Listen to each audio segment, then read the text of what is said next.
welcome back to day 4 of our wondrous Blue Bay. Wow, the week is flying by. Luckily, we get 14 days of Bluestar instead of the usual 7, so don't fret, we'll be seeing a lot more of her in the days to come. The scene my sister Rachel's going to be drawing today is a rather embarrassing one. Bluefur is cuddling up to her boy Oakheart at 4 Trees when she glances up at the Great Rock and sees her mother and her sister sadly watching her make one of the biggest mistakes of her life. I'll read you the scene now. It's on pages 429 through 438 of Bluestar's prophecy. She darted out from the leaves and clambered over a rock, slipping down behind it, her breath coming fast. She couldn't believe what she was doing, betraying everything that had once been important to her. She was a traitor, and not just to herself, to her clan, to the warrior code. Her heart pounded. What was she doing? She had to go back. Peering over the rock, she saw Adderfang returning to his post. There was no way she could retrace her steps now without being seen.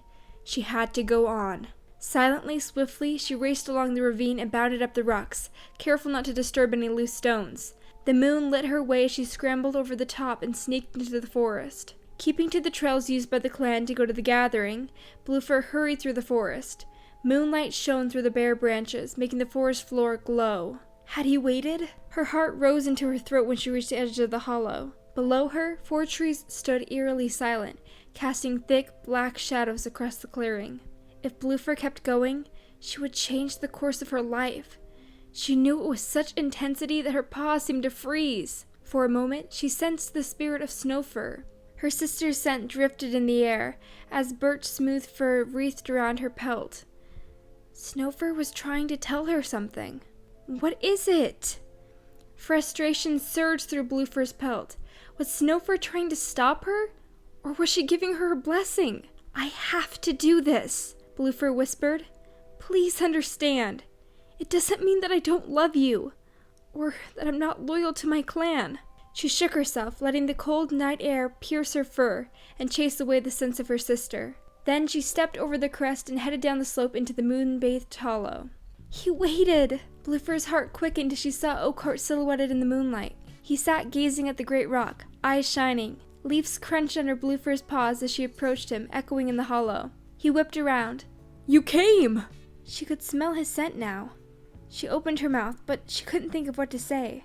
I thought maybe you weren't going to. He seemed to run out of words and stared at her instead. Such softness in his eyes. I couldn't get away. But you did. Yes. Silence. Is that it? Bluefur felt panic rising inside of her. She shouldn't have come. This was a big mistake. Beneath their feet, the grass was sparkling with frost. Were they going to stand here like mouse brains searching for words till their paws first to the ground? And then Bluefur teaches Oakheart how to climb trees, and it's a really cute scene. But I'll save that for Oakheart's speed paints. I'll skip ahead a few pages to the scene where we're drawing now. Oakheart sighed. I've waited so many moons for this. He twisted his head and looked into her eyes. For you. Bluefur dropped her gaze to her paws, suddenly feeling very self-conscious. Oakheart nuzzled her and she looked up at him.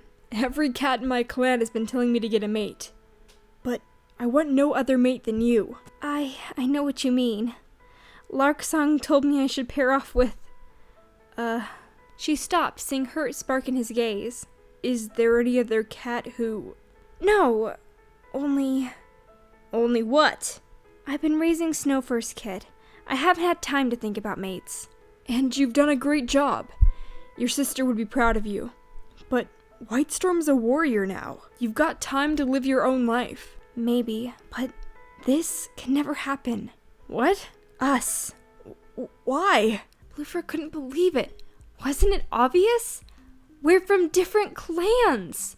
And I have a destiny that doesn't leave room for a mate. Pain twisted in her heart. She tried to push it away, but it hung there like grief, cold and heavy. She pressed closer to Oakheart, his warmth easing her sadness. If we carry on meeting like this, we'll end up getting hurt. The only thing that can hurt me is being apart from you. Bluefur knew it was true, for her and him. But she couldn't change her destiny. She stared up at the great rock, glittering with frost.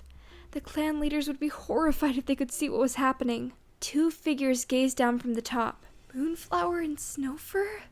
Bluefur felt every hair on her pelt rise. Oakhart stirred beside her. What is it? Bluefur stared at her mother and sister. There was such sadness in their expressions. As they sat watching, neither moving nor speaking. I know why you're here, she thought. They'd come to remind her where her true loyalties lay. If she was going to fulfill the mysterious fire and water prophecy, then she had to be as strong as fire and loyal only to her clanmates. What are you staring at? Oakhart pressed. Bluefur blinked, and the starry shapes on the great rock vanished. Nothing. She turned to Oakhart. Let's stay the night here. Just one night, she begged her mother and sister. I promise after this, I'll devote the rest of my life to my clan. She glanced up at the rock. No one was there, and the moon shone in the clear, bright sky. Let's build a nest, Oakhart suggested. They scraped together a heap of leaves beneath one of the roots of the oak tree and curled up together in the frost-scented darkness. She just wanted to live her life for one night, not having to worry about her prophecy or the clan. But selfish acts always have consequences. And Moonflower and Snowfur knew that. Meeting Oakhart at Four Trees resulted in her having to make huge sacrifices that would haunt her for the rest of her life. I'd love to hear in the comment section down below what you guys think about this scene from the book, of Moonflower and Snowfur gazing sadly down at Bluefur, knowing that the choice she was making would lead to so much sadness in her future, but also knowing that it was Bluefur's choice to make, and that they could do nothing to stop her. Well, I hope you enjoyed that video. Make sure to go and check out the video over on the side of my last speed paint, and click that subscribe button so you can always be notified when I make my next video. Alright guys, thank you all so much for tuning in. I'll see you soon with the next speed paint. Bye-bye!